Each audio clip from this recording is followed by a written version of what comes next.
Timelines aren't just for project management. They're one of the most powerful communication tools you'll ever use.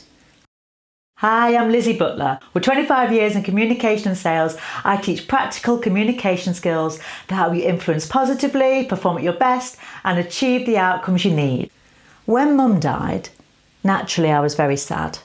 I mean, that's an understatement. It was the most painful thing I've ever been through. And for those of you who have been through the same, you'll know exactly what I mean. It's always there, and you learn to live with it. But here's what I learned. Timelines can be a valuable tool for evaluating situations and planning when and how you will act. I scheduled time to communicate closely with Mum's consultants.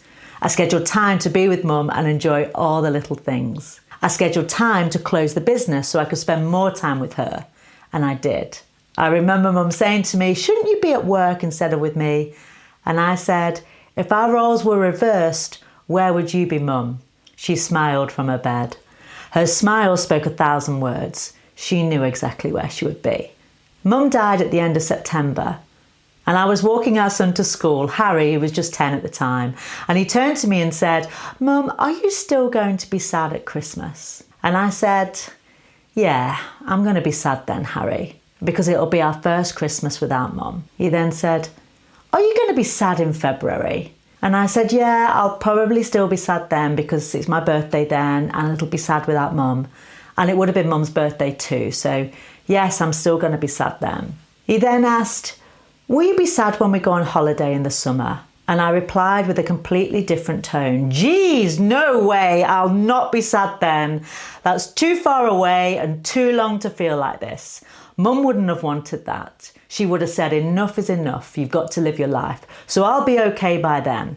He didn't realise it, but he was creating a timeline for me. And in doing so, we both learned the time frame in which things would stay the same and when they would change. This same strategy works for any difficult situation you're facing. A challenging project, a career transition, a tough team conflict, a business decision you're wrestling with. Create your timeline. Ask yourself, how long do you want to think and feel this way? When will you take action? When will things shift? When do you need to communicate what to whom? It gives you control when everything feels uncertain. It helps you communicate clearly to yourself and others about what to expect and when. Timelines turn uncertainty into a plan and a plan into action. If this gave you something to think about, like it, share it, and follow for more.